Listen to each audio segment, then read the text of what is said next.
साथियों नमस्कार, स्वागत है आपका डॉक्टर एग्रीकल्चर यूट्यूब चैनल में।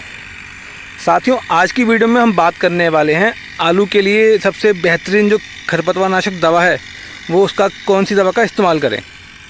अपना ये साथियों 3 एकड़ का आलू का प्लॉट है, ये आप देख पा रहे होंगे 3 एकड़ का प्लॉट है अपना ये। और इसके अंदर अपन ने 22 अक्टूबर को 2024 इसकी जो बुआई है खेत की हमने की थी साथियों। पहली सिंचाई की अगर मैं बात करूं तो 30 अक्टूबर को इसमें जो हमने पहली सिंचाई है छोटी दीपावली के दिन हमने की थी साथियों। तो आज आप देख पा रहे हैं अपने जो खेत में स्प्रे का कार्य है वो साथियों किया जा रहा है। स्प्रे हम करवा रहे हैं घास की दवा की, खरपतवार नाशक दवाइयों की। तो साथियों सबसे पहले आपको मैं बताऊंगा कि किस स्टेज पे जाके हमें जो दवा है खरपतवार नाशक दवा लगानी है। फ़िलहाल मैंने खेत में पानी जो है करीब 3 दिन पहले लगाया था, तो खेत में भरपूर नमी फ़िलहाल देखी जा रही है, ठीक है। और दूसरा जो है कि नमी पहला पानी लगने के बाद में जो हमारे घास के बीज होते हैं वो बहुत तेज़ी के साथ ऊपर को निकल के आते हैं।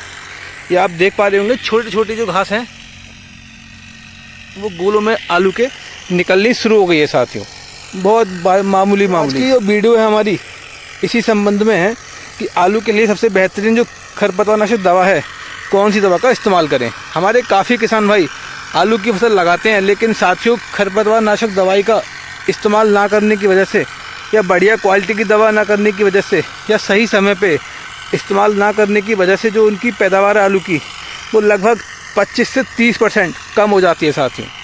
खरपतवार अगर आपके खेत में एक बार निकल के आ गए तो आपने चाहे कितनी भी DAP लगाई है खेत में, कितना भी NPK लगाया है, कुछ भी लगाया है, वो पूरा का पूरा जो आपके आलू की फसल को मिलने वाला नहीं है साथियों। ये आप देख पा रहे होंगे जो खरपतवार हैं वो जमने शुरू हो गए हैं। बिल्कुल चौड़ी पत्ती की जो घास है ये हल्की हल्की निकलनी शुरू हो गई है। अगर ये सही समय है दवा लगवाने का, फ़िलहाल अगर मैंने ये दवा आज नहीं लगवाई होती तो आने वाले 1 हफ्ते के अंदर अंदर जैसे जैसे हमारे आलू जो निकल के आते ऊपर के लिए वो साथियों ये घास उससे तेज़ी से निकल के आती है और हमारे आलू को दबा लेती और फिर हमारी जो फसल है एक अच्छी बढ़वार नहीं ले पाती अपनी। तो साथियों वीडियो शुरू करने से पहले अगर अभी तक आपने डॉक्टर एग्रीकल्चर यूट्यूब चैनल को सब्सक्राइब नहीं किया है तो अभी करें और अपनी इस वीडियो को हमारे अन्य किसान भाइयों तक पहुंचाइए जिससे कि उनको भी इस वीडियो का फ़ायदा पहुंच सके। तो वीडियो को शुरू करते हैं। इससे पहले मैं बात करूं आलू की फसल में खरपतवार नाशक दवा घास मारने की दवा लगाने का जो सही समय है वो साथियों क्या है। जैसे मान लो आपने आज आलू की रोपाई की, आलू की बुआई कर दी आपने, ठीक है। तो आलू की बुआई करने के बाद में जो पहला सिंचाई आप लगाएंगे खेत में अपने 8 दिनों बाद, 10 दिनों बाद या 12 दिनों के आसपास, तो पहली सिंचाई लगाने के 24 घंटे बाद या 36 घंटे बाद अपने जो खेत में आप देखेंगे कि जो हमारी घास हैं उनके जो बीज हैं वो इस तरह से कुछ जमने शुरू हो जाएंगे, ठीक है। तो साथियों 36 घंटे बाद आप अपने खेत में जो दवा का इस्तेमाल है घास मारने की दवा का उसका इस्तेमाल कर सकते हैं साथियों। कुछ इस तरह से ये आप देख पा रहे हैं हमारे खेत में आज घास की दवा लगाई जा रही है। अब अगर मैं बात करूं साथियों आलू में जमने वाली जो मुख्य कुछ घासें हैं, सबसे जो खतरनाक घास है आलू की मानी जाती है वो है साथियों मोथा घास। मोथा घास अगर आपके खेत में निकल के आई तो जो आलू की पैदावार है, बढ़वार है, ग्रोथ है वो आपको उस तरीके की नहीं मिलेगी जो मिलनी चाहिए थी साथियों। आपने चाहे 2 कट्टे बीघा NPK लगाइए, चाहे 30 किलो बीघा लगाइए, कितनी भी लगाइए, बढ़वार आलू की आपको बढ़िया नहीं देखने को मिलेगी, ना ही पैदावार आपको अच्छी देखने को मिलेगी। दूसरी जो घास निकल के आती हैं चौड़ी पत्ती घास, चौड़ी पत्ती में सभी तरह की घासें आ जाती हैं, तो वो भी आलू में काफ़ी देखने को मिलती है। ये आप देख पा रहे हैं सब चौड़ी पत्ती घास हैं ये वाली। और साथियों जिन भाइयों ने धान के खेतों में जो आलू हैं वो लगाए हैं तो उसमें जो चावल जम के आते हैं, धान के पौधे जम के आते हैं, वो भी जम के आते हैं। तो इन सभी तरह की घास को मारने का एक रामबाण आपको फार्मूला ऐसा बताऊंगा कि आपको दोबारा खेत में घास की तरफ देखना नहीं पड़ेगा, सोचना नहीं पड़ेगा, पछताना नहीं पड़ेगा साथियों घास की दवा का इस्तेमाल करते समय खेत में नमी का होना बहुत ज़रूरी है। इसमें मात्र 2 दिन पहले सिंचाई की थी हमने, आज इसमें काफ़ी अच्छी नमी खेत में है और जो हमारी घास की कल्ले हैं, पौधे हैं, वो भी निकल के ऊपर आ गए हैं। अब आपको मैं दिखाता हूँ चल के हमारी जो दवा है क्या कुछ हमने दवा अपने खेत में इस्तेमाल की है घास मारने के लिए। साथियों ये जो दवा मैंने लगाई है इसकी सहायता से खेत में कोई सी भी घास हो, कैसी भी घास हो, चौड़ी पत्ती हो, सकरी पत्ती हो, मोथा हो, कुछ भी सही, ठीक है, सिवाय आलू के खेत में कुछ बचने वाला नहीं है, यूँ समझ लीजिए आप। सबसे पहले मैंने जो दवा ली है अपनी वो है अपनी टाटा कंपनी की टाटा मैट्री, इसका टेक्निकल है मैट्रीब्यूजन 70% WP। अब हमारे काफ़ी किसान भाई सैनकोर का इस्तेमाल करते हैं। सैनकोर में भी जो टेक्निकल है वो सेम है, आप उसको ले सकते हैं, कोई सी भी दवा ले सकते हैं आप, लेकिन जो टेक्निकल होना चाहिए वो मेट्रिब्यूजिन 70% WP। अब अगर इसकी सही डोज की मैं बात करूं तो आप मान लीजिए मैंने जो अपने खेत में लिया है 150 ग्राम प्रति एकड़ के हिसाब से मेट्रिब्यूजिन का इस्तेमाल किया है साथियों। 300 ग्राम 2 एकड़ में मैंने इस्तेमाल किया है। 150 ग्राम प्रति एकड़ की डोज के साथ में आपको इसका इस्तेमाल करना है। इनका घोल है, मैंने बना रखा है अलग अलग। और दूसरी जो मैंने दवा ली है यहाँ पे, ये जो टाटा मैट्री है, ये चौड़ी पत्ती के लिए मारेगी बढ़िया करके, ठीक है ना। चौड़ी पत्ती की कोई सी भी घास है, कैसी भी घास है, बचने वाले नहीं है खेत में। दूसरी जो मैंने जो दवा ली है अपने यहाँ पे, वो है साथियों क्लोडिनोफोब, जो दवा आती है पुड़ियों वाली दवा। इसका मैंने 2 पैकेट 1 एकड़ में इस्तेमाल किया है। थोड़ी डोज हैवी लगाई है मैंने, जिसके चलते जो आने वाले समय में खरपतवार हैं वो साथियों निकल के नहीं आएंगे। और इस दवा का कोई कैसा भी साइड इफेक्ट हमारे आलू के पौधों पे नहीं है बिल्कुल भी।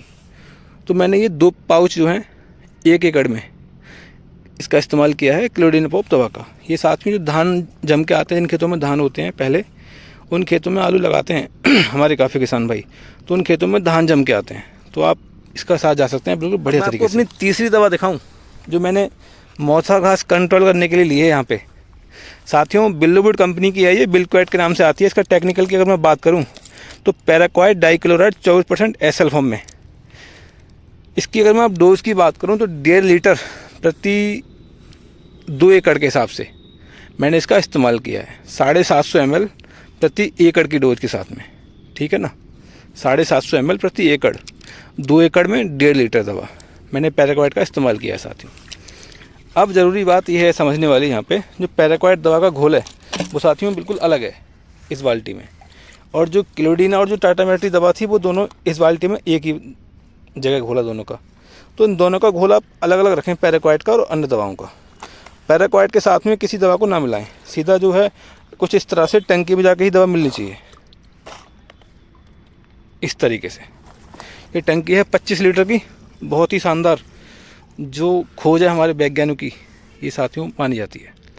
बहुत ही बढ़िया तरीके से जो फुहार है खेत में बनाती है, और बहुत ही अच्छे तरीके से, शानदार तरीके से जो हमारे आलू के गोले हैं उनको कवर करते हैं। तो ये कुछ अपनी दवा थी जो मैं अपने खेत में इस्तेमाल कर रहा हूँ। 100% मुझे इसका रिज़ल्ट है वो साथियों निश्चित ही मिलेंगे, बिना किसी भेदभाव के। साथियों जितनी आलू के लिए अन्य चीज़ें ज़रूरी हैं, ठीक है ना, खाद हो गया या दवाई हो गई या सल्फ़र हो गई या NPK DAP, उतना ही ज़्यादा आलू बुआई होने के बाद में जो खरपतवार नाशक दवाई का इस्तेमाल है साथियों बहुत ज़रूरी है। अगर एक बार आपने गलती कर गए, आप अगर गलती से आपके खेत में घास मतलब ज़्यादा मात्रा में उगाई, तो साथियों ऐसी कोई दवा नहीं है बाद में जो आपके आलूओं को बचा ले, ठीक है। समझ लीजिए आप मेरी सीधी सीधी बात, 25% आपको जो पैदावार है खेत से निश्चित ही कम मिलने वाली है। अगर आपके खेत में भारी तादाद में जो घास है आलूओं के साथ अगर निकल के आई, तो साथियों मैंने आपको जो दवा बताई है अभी, उसके साथ आप जा सकते हैं बिना किसी दिक्कत परेशानी के। बशर्त यही है मेरी, आलू जमने से पहले इस दवा का इस्तेमाल करवा दें आप। 10 से 12 दिनों के बाद, आलू बुआई के 10 से 12 दिनों के बाद में पहले पानी लगाने के बाद इस दवा का अपने खेत में छिड़काव करवा दें साथियों। 200 से लेकर 250 लीटर प्रति एकड़ पानी के साथ में। अभी आप देख पा रहे होंगे अपना ये प्लॉट आलू का, इसमें एक भी पौधा आलू का भी निकल के ऊपर नहीं आया है, ठीक है। सारे के सारे पौधे जो है हमारे नीचे अभी हल्के हल्के नीचे से ऊपर को आने शुरू हो रहे हैं, कुछ इस तरह से। आपको मैं दिखाना चाहूँगा जो भी आलू की कंडीशन है हमारे खेत में क्या है साथियों। करीब करीब 13 दिन से ऊपर हो चुके हैं आलू रोपाई किए हुए, आलू बुआई किए हुए हमें, और आप देख सकते हैं आलू का जो अपना जर्मिनेशन है वो कुछ इस तरह का है। अभी मतलब मेरा कहने का ये है कि आलू के जो अभी कल्ले हैं, पौधे हैं, ऊपर निकल के नहीं आए हैं। तो सबसे जो बेस्ट समय है दवा लगवाने का, घास मारने की दवा, वो साथियों यही है, ठीक है ना। ये आप देख पा रहे होंगे खेत में अपनी स्प्रे चल रही है, और जो अपनी आलू की कंडीशन है वो फिलहाल आपको ये दिखाई दे रही है कुछ इस तरह से। बढ़िया जो फुटाव आलू ने किया है शुरुआत से, इसको अपन यहीं लगा देते हैं खेत में। उम्मीद है अब आने वाले 4-6 दिनों में जो आलू है अपना सब ऊपर आ जाएगा निकल के, बिना किसी दिक्कत परेशानी के। तो सही समय पे कार्य खेत में करते जाएं, क्योंकि काफ़ी भारी कीमत, भारी लागत है आलू में किसान भाई को लगानी पड़ती है आलू पैदा करने के लिए। तो मैं नहीं चाहता कि छोटी मोटी गलती की वजह से आप आगे चल के पछताएँ और जिसका फिर आगे चल के आपको कोई भी इलाज नहीं मिलने वाला। ठीक है, अगर आपने आलू की फसल लगाई है तो पहली बुआई करने के बाद में 36 घंटे बाद अपने खेत में जो दवा है खरपतवारनाशक उसका इस्तेमाल ज़रूर करें। फिलहाल आपको इतना ही करना है बस। ठीक है, दवा चाहे कोई सी भी हो, अगर आपने उसका सही समय पे इस्तेमाल अपनी फसल में कर दिया, वो साथियों 100% अपने रिज़ल्ट खेत में दे के जाएगी। और आलू की फसल तो कुछ इस तरह की फसल है, अगर इस खेत में आलू की फसल में अगर स्प्रे आज होनी है तो मतलब स्प्रे आज ही होनी है। ठीक है ना, चाहे वो रोग की दवा हो या फंगीसाइड हो या हर्बिसाइड हो, कोई सी भी दवा हो, अगर आपने आलू की फसल लगाई है तो साथियों काफ़ी मन से और काफ़ी थोड़ी मेहनत से और थोड़े दिमाग से आपको जो आलू की फसल है पालनी पड़ेगी, तभी आप एक अच्छी जो पैदावार की उम्मीद है अपनी फसल से कर सकते हैं। साथियों आलू की फसल से एक अच्छी पैदावार लेने के लिए हमें काफ़ी जो अहम बातें हैं उनका ख्याल रखना पड़ता है। अच्छे बीज चुनाव का, बढ़िया फर्टिलाइज़र का, ज़रूरी जो खाद मात्रा है आलू के लिए उसकी ज़रूरत पड़ती है, और सबसे ज़्यादा ज़रूरी जो है वो खरपतवारनाशक दवाइयों का। ठीक है, फिर उसके बाद में फफूंदनाशक, कीटनाशक, अच्छी ग्रोथ की दवा, जिससे कि हमारा जो आलू है बढ़ अपनी अच्छी कर सके, तब जाके कहीं जो आलू की बढ़िया पैदावार है हमें साथियों देखने के लिए मिलती है। तो आलू की खेती में मुनाफा अच्छा है, साथ ही जो मेहनत है वो भी काफ़ी अच्छी है। ठीक है ना, जुड़े अपने साथ अधिक से अधिक संख्या में। अपने डॉक्टर एग्रीकल्चर यूट्यूब चैनल को अभी सब्सक्राइब करें, जिससे कि आने वाले समय में जो आपको सारी वीडियोस हमारी मिलती रहें। साथियों जानकारी अच्छी लगी हो वीडियो को लाइक करें।